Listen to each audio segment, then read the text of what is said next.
What's up guys, welcome back to another ProdRants video. Today I want to be talking about the hardcore Tarkov wipe that came out a couple of days ago. I want to preface this video with that I wanted a hardcore option in Tarkov for like the past 3 wipes. I feel like Tarkov itself has been like solved and the only challenge is kind of surviving the cheaters and sweats rather than like surviving and having this like gritty like items and loot don't really feel like they matter, which was kind of the whole reason the extraction shooter genre like grabbed your attention. Was like, oh, I have all this like items, I have all this stuff, and like I really want to extract, oh but maybe I can get more and stuff like that. And it doesn't feel like that anymore. It kind of just feels like, oh whatever, I died, I can get this stuff anyway. So like, and I haven't really been playing this wipe. I played for like 2 raids, dealt with transit system, felt like shit, and then just stopped playing. So most of this gameplay is going to be what I've been doing instead, which is going back to BattleBit Remastered, which has been a lot of fun. But I wanted this patch and the hardcore features of it to be on PvE too, at least optionally, because I was going to play PvE, and then once I had to play PvP, I was like, yeah sure, the past 2 wipes I've played PvP, I'll reset my PvE account and try this out.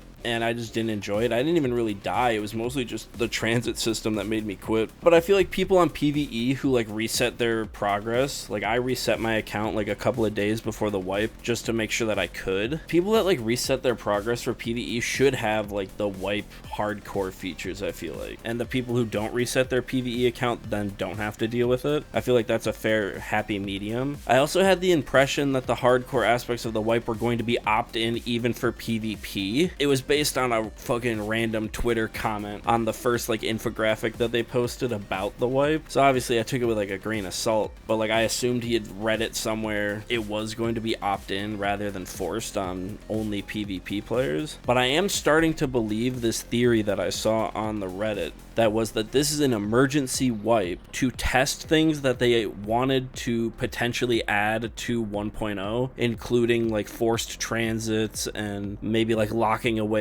immediately loading out onto maps and stuff like that. And wipes keep attention on the game, and they're pushing to release the full game 1.0 release by the end of the year, knock on wood, but like it keeps attention on the game while they're doing that. Okay, so I wanted to split this video into like the good, the bad, and what can be improved upon. So we're gonna start with the bad. I think they took things a bit too far when hearing that like everyone was like, oh I want a hardcore wipe or like a hardcore option, and they also like took away things at the start of the wipe temporarily without informing people that those like removals would be temporary. Like obviously they said that quest removal would be temporary, but I'm talking about like forced transits, trader level, like the non-existent trader level ups that wasn't even in the patch notes, I'm pretty sure, stuff like that. They didn't inform the players that those would be temporary, so a bunch of people have been like complaining about those things when like if they're only temporary for like maybe like the first week of the wipe, then it doesn't feel as bad. Number 2, transits crashing has been a problem with pretty much every map. Having to transit from customs to reserve to woods rather than factory to woods just like really sucks. You're sitting in queue for like 15 minutes and then the main gameplay on half of those maps is just running to the transit area, and apparently you can crash in the middle of a transit and it just boots you back to the main menu. I don't know if you lose your loot.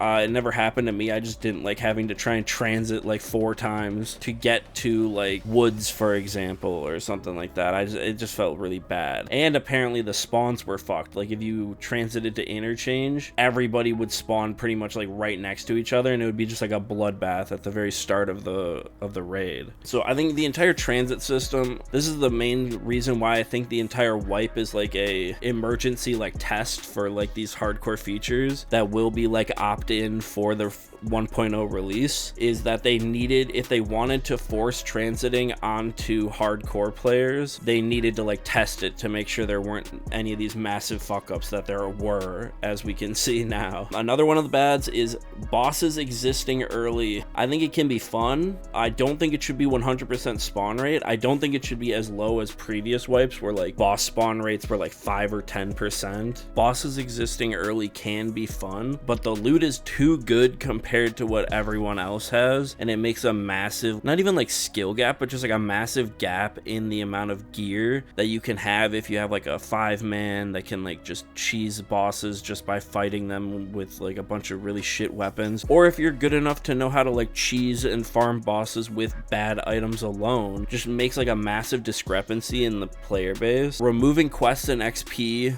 or like massively nerfing XP gain immediately off of wipe day, just like removes all fun. Like someone on Reddit was talking about like the main fun they have playing the game is leveling up traders and completing quests, and that doesn't exist when you make it so that traders can't be leveled up, quests don't exist, and you like massively nerf XP. So even if like trader leveling up did exist, you wouldn't be able to do it at all because of how like horrible XP was. I think the nerfing of XP and money selling and just like money making methods in general doesn't make a lot of sense when there's nothing to spend the money on and you can't level up traders. And now onto the goods. I started this with like only 3 goods, and then I had to start like thinking back. No found and raid needed for hideout. I think that was like something that was only for like either the last wipe or the one before that, but just like making sure that that's like removed is like a big plus. Removing of Ruaf extract on customs. Personally,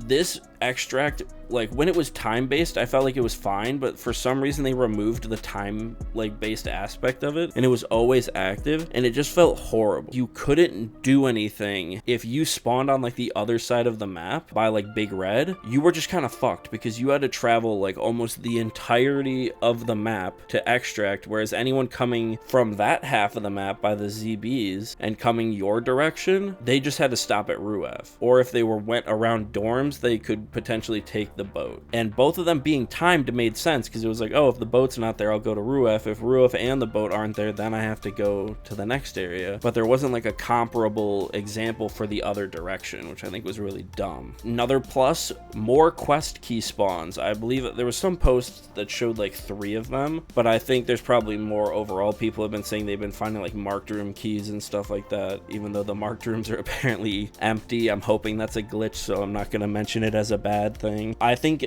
the price of the car extract going up massively is actually a good change. It makes it so you can't just have like 5,000 rubles in like your pocket. You're essentially like risking 5,000 rubles plus your kit to go to like a high loot area and immediately be able to leave for extremely cheap. Now you at least have to risk a bit more, and because money isn't in your container, you're risking like even more. Apparently, according to Pestely's video, good loot is easier to find. He said that like the medical tents on like woods, you can find like 2 lead axes there at times and stuff like that. I think that's weird because that's like the direct opposite of what one of the hardcore infographics that BSG posted on Twitter said, which said like rare loot will be harder to find. No flea market is always a good change. It stops/slows down everyone getting really good kits as soon as they are a certain level. And the problem with it is people want to have the flea market to be able to complete quests and to like upgrade their hideout faster. So you want it to be like a somewhat accessible level, but the second you have that accessible level, people will also have access to these like really good kits. So it's like good for casuals and that you can like complete your hideout and complete like quests easier, but bad for casuals because all the like sweats will have like really good gear the second they're able to unlock the flea market. Hunger, bleeding, and blacked legs and limbs changes I think are all really good. I also think the nerf of heals is good, but I do agree that you should have serve kits allowed in your gamma container. I think it's fine with them being in special slots, but I think it's going to be annoying when you need to put things in your special slots like markers and like Wi-Fi jammers, that I feel like just let them put them in the container. I feel like that's fine. And other than the like serve kits, I think the container nerf itself is really good. I like that you can't put ammo in there, that you can't put meds in there. It feels really good. I do think you should be able to put money in there and serve kits. That's it. Like serve kits, money, and like keys and stuff, and then like hideout loot and stuff like that. I think like all of that being able to be in the container is good, but everything else being able to be in the container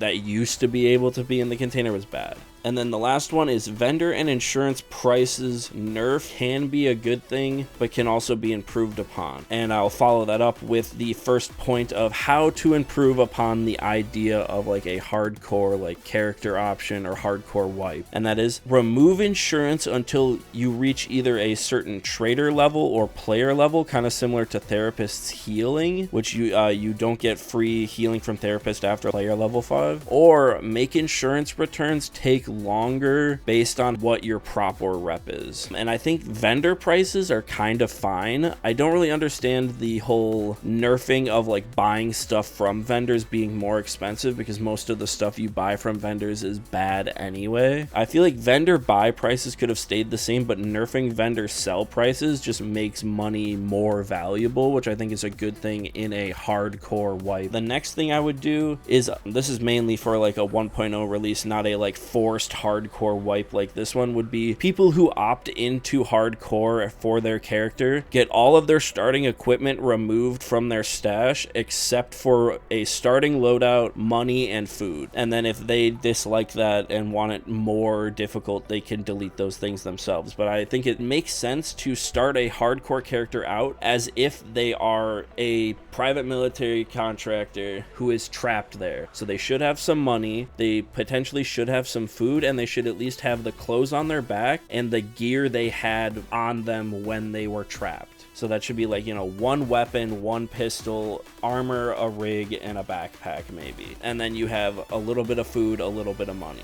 I think that all makes sense. I said allow money in container. That's a point I already mentioned. I think this makes the price increase for everything that's in raid make more sense, especially like just if money can be in container, it makes more sense. This is another one, and this is mainly for like inventory management if you're running a hardcore. And it makes even more sense because this wipe, the hideout needs like double or sometimes like 1.5x the amount of materials that they did last wipe. And that is, let us put material into hideout upgrades, kind of like storage, but we can't remove them. And if this is like too like overpowered, make it so that if we complete a requirement for a hideout upgrade, then we can deposit all of that one item. So like for like lighting 3, you need like 8 energy saving lamps and like 14 wires. Say I have the 14 wires, but I don't have the energy saving lamps. I can put all the wires in, but I can't put all the energy saving lamps in until I've finished them. So it like clears up 14 inventory slots by getting rid of all the wires, but it doesn't like make it so I can just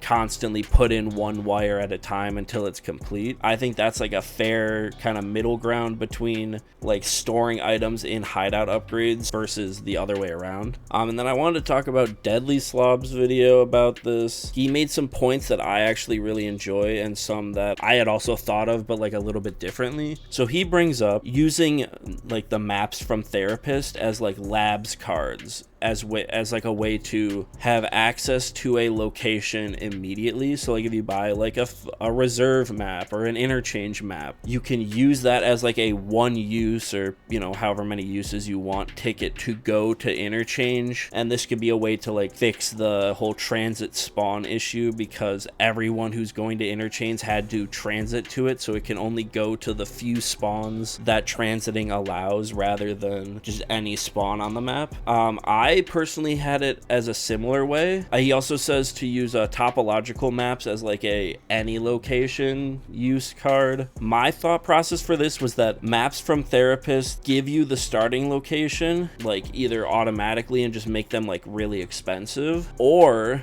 if you want to continue to force people to transit, remove all extracts except for like one, so you get like one normal extract per spawn, which will hopefully deter exfil camping, where like yes, everyone has one exfil, but it's determined based on where you spawn, kind of like how scav spawns work. Like if you spawn on, you know, a certain half of reserve, you're not going to get any extracts over by that half of the map, even though there are like, you know, 2 or 3 extracts over there. I think you could do that and it might stop exfil camping, because most of the time you're not going to have the same extract as someone else, but you'd probably need to add a bunch of extracts into maps if you wanted to do that. Deadly Slob also talks about slower hideout upgrades and slower crafting times, goes against the idea of hardcore / Iron Man. I like to think of hardcore Tarkov as essentially like an Iron Man account in RuneScape rather than a like hardcore account. And then he also brings up the problem with 100% spawn rate bosses being that it just kind of ruins progression for people who know how to farm them, and there's less competition because everyone else is strapped for cash and has like really bad kits. So if you have like a Dyalla kit or a Killa kit, you're kind of unkillable to someone running around with like a pistol and a P.A.K.A., and you're running around with bullets that are able to penetrate the P.A.K.A. or just like ignore the P.A.K.A. completely.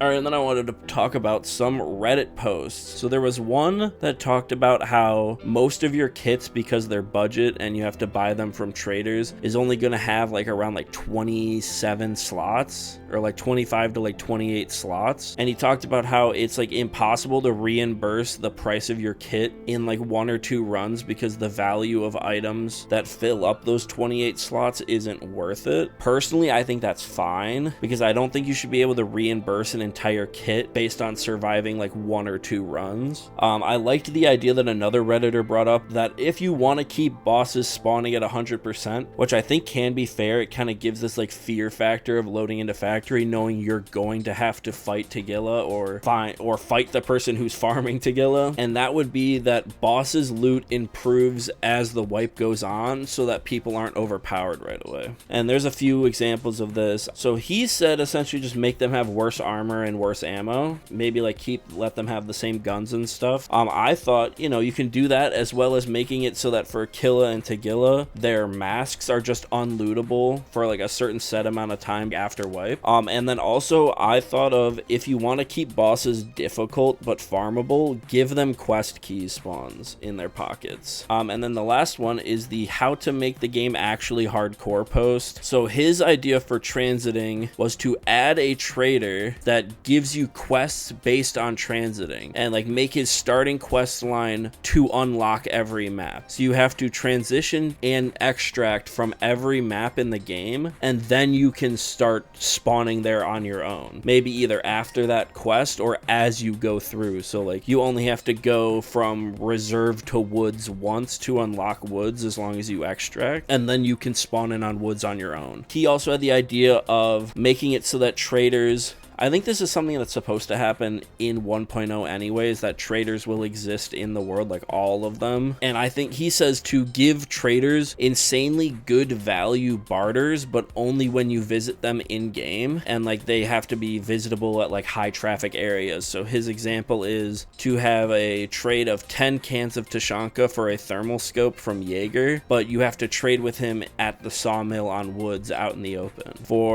He wanted to add a overdose / addiction / tolerance system for stims. So like if you use a bunch of morphine, your PMC develops a tolerance for it and the like painkiller effect wears off. I think that'd be a really good idea for just painkillers in general in the game. Make it so that you have to diversify what painkillers you use. The more you use it, the less effective it is. The addiction or overdose system would be either like if you use a bunch of the same meds over and over, you like will eventually be like dependent on them, so you'll have like the negative effects of those stims while not using them, and the only way to get rid of those negatives is to use them. And then he also wanted to add the overdose, which would be if you spam, you know, like 4 or 5 stims all at once, like in a fight, you would just drop dead. I think that's kind of funny, but I don't know if people would really enjoy that, because I think popping stims has kind of become a commonplace aspect of PvP in the game, and so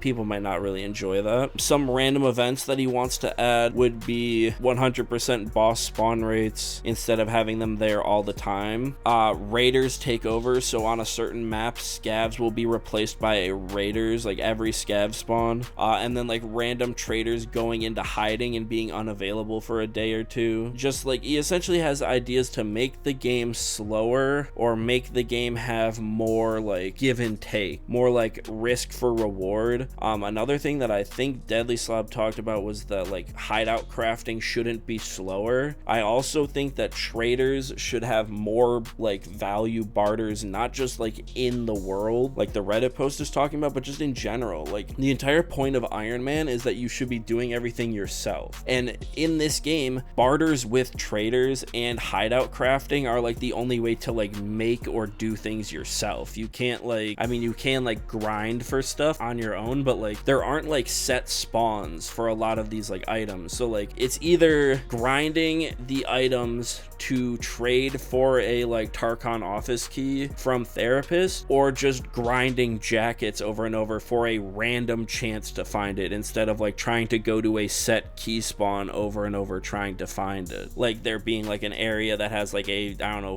15% chance that the key just spawns there, rather than like the 2 security booths outside of Big Red should both have like a 5 to 10% chance in the little key box on both to have a Tarkon office key. It should be like that easy to find. And then, well, I mean 5% still not easy, but like it should be like that. You grind going to that area over and over again to try and find the key, and then there's like a kind of versus of like you either grind those key spawns or you grind for the food items to trade to Therapist to get the key instead. But those are mainly the changes that I wanted to say. I think the hardcore can be a really good thing if they lean more into the Iron Man aspect of it rather than the let's make everything a grind, let's make everything tedious. Because like in an Iron Man, stuff is a grind and stuff is tedious, but it's not like the main draw of it. The main draw of like an Iron Man is you are doing everything yourself. You are like solely self-reliant, rather than, oh, I'll buy this off the flea market, or oh, I need this key for a quest. Oh, it's only 800k on the flea market. Okay, I just need to go do some scav runs or go do like a loot run and stuff like that. And I think those changes to hardcore, some of these listed, and just removing some of these bad things can fix the mode entirely for a 1.0 release as like a opt-in option on like either character select or like as you wipe your character. But that's all I have to say. Peace. Well, the hell with it. This is something new for the underground.